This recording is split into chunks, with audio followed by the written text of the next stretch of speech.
Et bonjour à tous et à toutes, c'est un plaisir de vous retrouver aujourd'hui pour une nouvelle vidéo. Au programme, comme vous avez pu le voir dans le titre, on va faire le tour de mes différents achats manga du mois de février. Générique.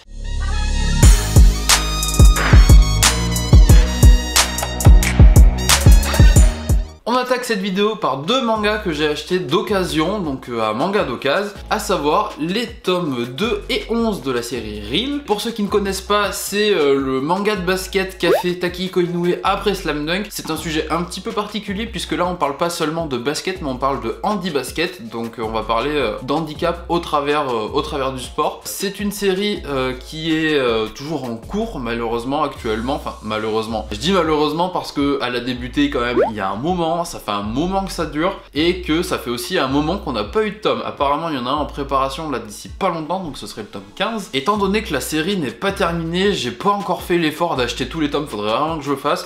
Mais du coup quand j'en trouve d'occasion je les prends. Si vous voulez lire une très bonne série, n'hésitez pas vraiment à lire Reel de Takehiko Inoue. Ensuite, en février, j'ai aussi acheté le tome 14 de Beastars. Vous n'avez pas encore vu mes lectures du mois de février parce que j'ai eu un petit souci de tournage, hein. Ceux qui me suivent sur Instagram le savent. Mais je vous ferai du coup une grosse vidéo pour vous résumer mes lectures de février et de janvier en même temps. Du coup, ce qui va se passer, c'est que, je vous spoil un tout petit peu, mais en début d'année, là, j'ai lu les 13 premiers tomes de Beastars. J'ai lu le tome 14 aussi, du coup, entre-temps, depuis que je l'ai acheté. Donc Beastars, excellente série. Pour ceux qui ne connaissent pas, dans Beastars, il est question en fait d'une société animale dans laquelle se côtoient herbivores et carnivores. Ça va créer forcément des tensions puisque les carnivores doivent apprendre à réfréner leurs pulsions sanguinaires si je puis dire, et c'est vraiment incroyable comme manga, aussi bien dans le dessin qui est assez particulier mais que je kiffe bien. De toute façon vous avez quelques pages là qui passent actuellement à l'écran, et dans le scénario c'est très bien ficelé, ça glisse tout seul. Sincèrement j'ai lu les 13 premiers tomes, je me suis même pas rendu compte que j'étais arrivé au tome 13 tellement que c'est fluide. C'est un très bon manga. Ensuite, on va passer sur un manga qui est quand même un petit peu plus sombre que les deux précédents. C'est les 3 premiers tomes de la série Gannibal. J'ai lu ces 3 premiers tomes. Il faut que j'achète le tome 4 pour être vraiment à jour sur la série. Clairement, ces 3 premiers tomes sont vraiment fous. En fait, on va suivre un flic qui arrive dans un village rural très reculé et il va découvrir en fait au fur et à mesure que ce village est quand même très particulier puisqu'il est question de cannibalisme. Et ce que j'ai vraiment adoré, c'est qu'au fur et à mesure que le policier va mener son enquête, on va découvrir que tous les personnages de ce village sont un petit peu particuliers. On m'a fait la remarque en me parlant de prix, peut-être que les prix peuvent vous intéresser sur les mangas que j'achète. Les deux mangas, donc Reel, je les ai achetés au prix de 4,50€ étant donné que c'était de l'occasion, mais sinon ils sont à 8,75€ pièces quand ils sont neufs. Ensuite Beastars, si je dis pas de bêtises, ils sont à 6,90€. Et on arrive du coup au Gannibal de chez Meian qui sont eux à 6,95€. Et sincèrement, j'avais jamais acheté de manga de chez Meian jusqu'à présent et je trouve qu'ils font vraiment un super taf à la fois en termes d'édition et aussi surtout en termes de qualité de l'objet, en fait de rapport qualité-prix. Bon, on enchaîne avec les tomes 13 et 14 de la série Dr Stone. Le tome 13, je l'avais lu quand il était sorti, mais je l'avais pas encore acheté. Et donc là maintenant je me suis dit allez, je rattrape mon retard en achetant le tome 14 et le tome 13. J'ai pas encore lu le tome 14, mais clairement cette série je la trouve vraiment incroyable. Je la conseille à qui veut l'entendre. Je vous fais le pitch vite fait quand même parce que si jamais vous l'avez pas lu ça peut peut-être vous intéresser. On va suivre Senku qui est notre personnage principal, qui est un lycéen complètement fan de science et qui comme l'entièreté de l'humanité va se retrouver pétrifié à la suite d'une sorte d'explosion un petit peu bizarre. Et comme quelques personnes, il va se retrouver dépétrifié 3700 ans plus tard et décide de rebâtir la civilisation en passant par la science. C'est hyper didactique comme manga, on apprend énormément de choses en fait en le lisant. C'est très bien amené, c'est en même temps en fait un petit peu de la vulgarisation scientifique. Enfin j'adore sur toutes les coutures, le dessin c'est du Boichi, c'est absolument incroyable. De toute façon vous le voyez avec les pages qui sont en train de passer actuellement. Clairement c'est une série que je recommande quasiment à tout âge, pas trop tôt non plus étant donné que Boichi a la fâcheuse tendance de sexualiser à fond ses personnages.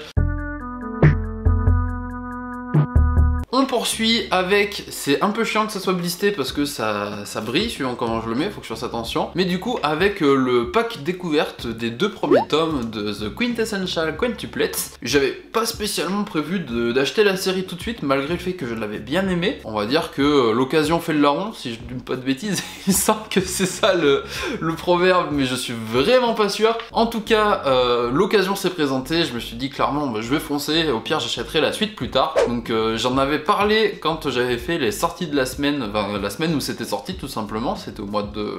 je sais plus quel mois c'était, je me demande si c'était pas février ou mars de l'année dernière, enfin de 2020, et clairement j'avais trouvé que c'était une très bonne série, très prometteuse. Si vous voulez lire de la comédie, clairement foncez parce qu'en fait on va suivre un jeune adolescent complètement fauché, un jeune lycéen qui est une tête de classe, il a les meilleures notes possibles dans toutes les matières et son job en fait pour gagner un petit peu de thunes ça va être de faire des cours particuliers à des quintuplets, pardon, et ça va pas être de tout repos, hein. Les 5 ont des personnalités assez différentes, les 5 lui font voir un petit peu de toutes les couleurs, c'est clairement pas, je suis d'accord, le scénario du siècle, mais ce que j'attends avant tout d'une lecture c'est que ça soit divertissant et ce manga remplit clairement son rôle de lecture divertissante, donc je recommande. J'aurais peut-être juste souhaité que, quitte à avoir des quintuplets, enfin quitte à avoir 5 personnalités différentes, ça soit aussi un petit peu plus varié en termes de physique. Après ce sont des quintuplets, donc c'est aussi normal qu'elles aient les mêmes gènes et à peu près le même corps. C'est juste que là on est quand même sur un format de corps,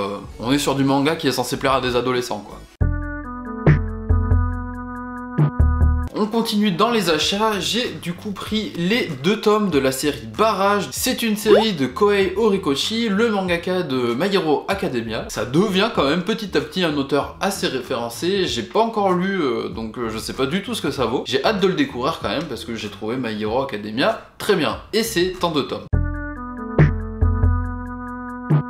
On poursuit en ce mois de février avec les tomes 5, 6, 7 et 8 de la série Made in Abyss.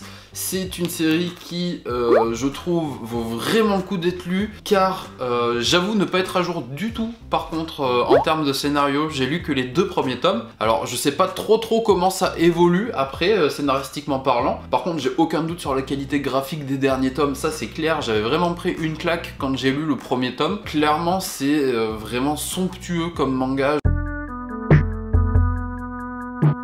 Et on termine ces achats par 2 mangas qui sont le tome 1 de The Alexis Empire Chronicle ainsi que le tome 1 de The Saltiness. Je sais même pas pourquoi je dis The Saltiness puisque c'est juste Saltiness. Ce sont 2 mangas dont j'avais particulièrement apprécié la lecture du tome 1. C'est 2 mangas pour lesquels je suis pas tout à fait à jour. J'ai lu les 3 premiers tomes de Saltiness, j'ai lu le premier tome seulement de The Alexis Empire Chronicle. Si vous me suivez sur Instagram, j'avais fait déjà une story pour en parler de ces 2 mangas là, puisque en fait je me baladais à Manga d'occasion, je regardais voir s'il y avait des tomes 1 au hasard de séries que j'avais bien aimé d'occasion pour probablement vous faire un jeu concours qui est disponible actuellement sur Instagram si vous regardez cette vidéo. Donc je vous laisse aller sur mon Insta, donc qui s'affiche ici, c'est de toute façon @librairie_amcoming pour participer si jamais ça vous intéresse. Je vous fais le pitch un petit peu vite fait pour vous donner envie de participer.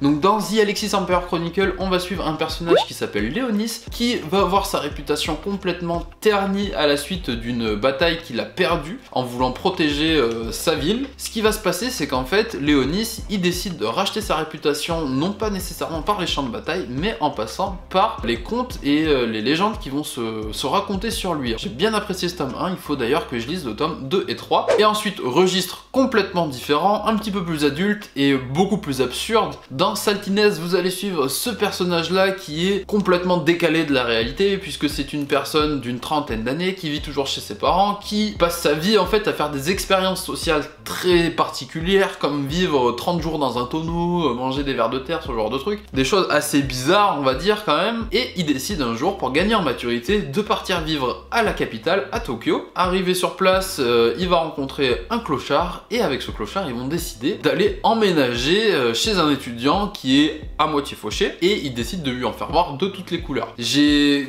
particulièrement rigolé en lisant les 2 premiers tomes de Saltiness. Je me souviens plus si j'ai lu le tome 3, je vous ai dit que j'avais lu le tome 3 tout à l'heure, mais je suis pas sûr. Et clairement, c'est une série que je recommande si vous aimez rigoler, que vous aimez l'absurde. Donc ça, ce sont 2 achats de ce mois-ci, mais 2 achats pour vous. Et c'est donc terminé pour cette vidéo, j'espère sincèrement que vous aurez passé un agréable moment en la regardant. N'hésitez pas du coup vraiment à aller sur le Instagram si vous souhaitez participer au jeu concours. N'hésitez pas à aller sur mon Instagram, sur mon Twitter ou peu importe si vous avez n'importe quelle question, que ce soit par rapport à des mangas, que ce soit par rapport à mes études, si vous avez pu voir Journal d'un futur libraire. Bref, si vous avez des questions, n'hésitez pas à venir sur les réseaux sociaux, ce sera avec plaisir que je vous répondrai. Même si vous avez juste envie de discuter aussi, hein, pourquoi pas, hein, c'est avec plaisir. La prochaine vidéo risque d'être beaucoup plus longue puisque ce sera mes lectures de janvier et de février pour faire un rattrapage. D'ici là, je vous souhaite à tous une très bonne fin de journée, je vous fais des bisous, prenez soin de vous, prenez soin de vos proches, lisez bien, lisez plein de mangas, à très vite pour une prochaine vidéo, ciao ciao.